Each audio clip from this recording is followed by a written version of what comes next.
Welcome to this explainer. Today, we're going to literally peel back the historical layers of New York City.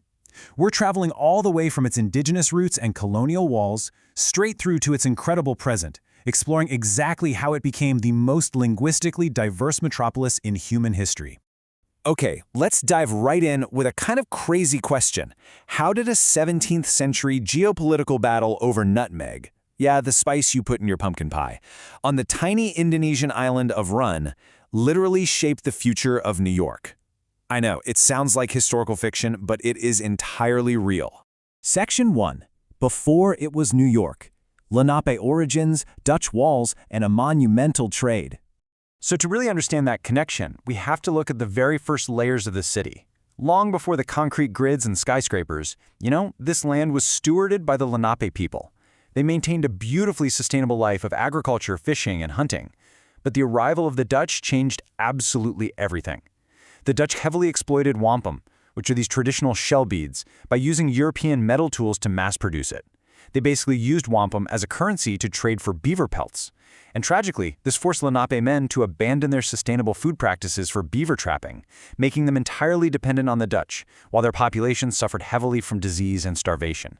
Now, as tensions started rising with Native Americans, pirates, and especially the English, the Dutch colonists in New Amsterdam built a literal physical wooden wall for defense in the mid-1600s. Eventually, that physical barrier came down, but it left behind a namesake for what is now the absolute epicenter of global finance. Yep, Wall Street.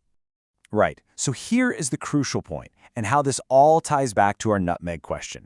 In 1664, English frigates sailed right into the harbor and seized the settlement with pretty much zero resistance. Fast forward a bit to the 1667 Treaty of Breda, and we get an agreement famously known as the Manhattan Transfer. The Dutch officially traded away their claims to New Amsterdam to the English. Why on earth would they do that? Just so they could regain and keep their absolute monopoly on nutmeg from that tiny spice island of Run. And just like that, under English rule, New York was officially born. Section 2. Grids, walls, and bow ties. Planning the modern metropolis. With the English now firmly in control, the city began expanding rapidly. Down at the seaport, a massive, real game-changer of a shift happened in 1818. New York merchants pioneered the idea of running ships on strict, set schedules, whether those ships were full or not. Prior to this, ships only sailed when they were fully loaded, which meant passengers and cargo were just left waiting indefinitely.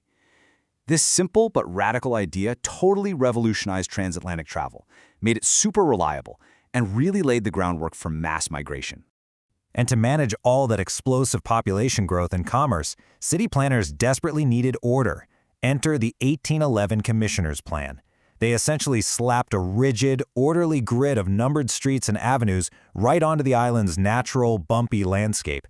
It forever defined exactly how we navigate Manhattan today. And this is where it gets really interesting.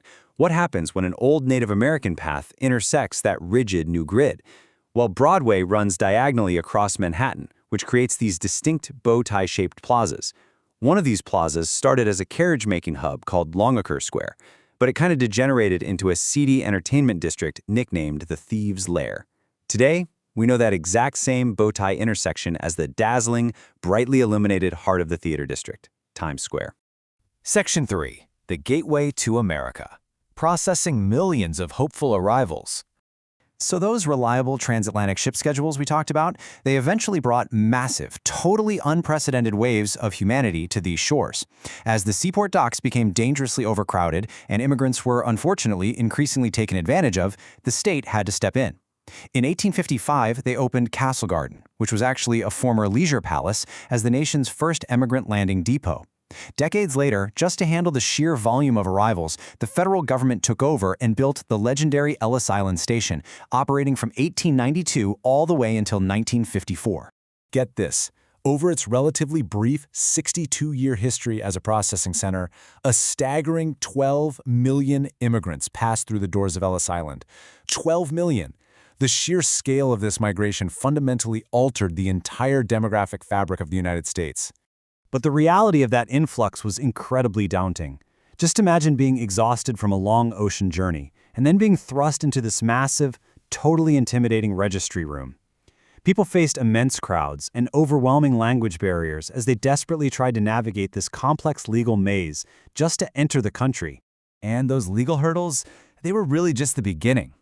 Immigrants were subjected to highly intrusive medical and physical exams by uniformed doctors. Officials would rapidly check their eyes, lungs, and scalps for any signs of infectious diseases or physical disabilities. This carried the terrifying, constant threat of being separated from your loved ones, or worse, being deported right back across the ocean. The harsh human reality of this whole processing machine is perfectly captured in a transcript from the 1920s. An immigrant father was desperately pleading with officials because he couldn't get food for his baby, stating he had to buy extra milk. This actually prompted Commissioner Wallace to furiously demand humane treatment, declaring, "I'm going to stop this sort of thing or break a leg." It's just a really stark reminder that behind the massive numbers and the sort of romanticized memory we have of Ellis Island, there were highly vulnerable human beings. Section 4. City of 700 Languages. The Modern Living Museum of Human Migration.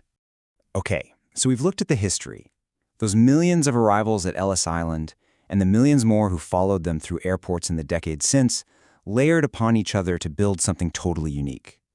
Let's look at the present. Today, thanks to some really incredible mapping work by the Endangered Language Alliance, we know that there are over 700 distinct languages currently spoken in the New York metropolitan area. 700. And this sheer volume of languages doesn't just make New York City the most linguistically diverse city in the world today. According to linguists, it makes it the most linguistically diverse city in the entire history of human civilization. Let that sink in. It is an absolute, unprecedented peak of cultural convergence. So, what actually happens to all these languages?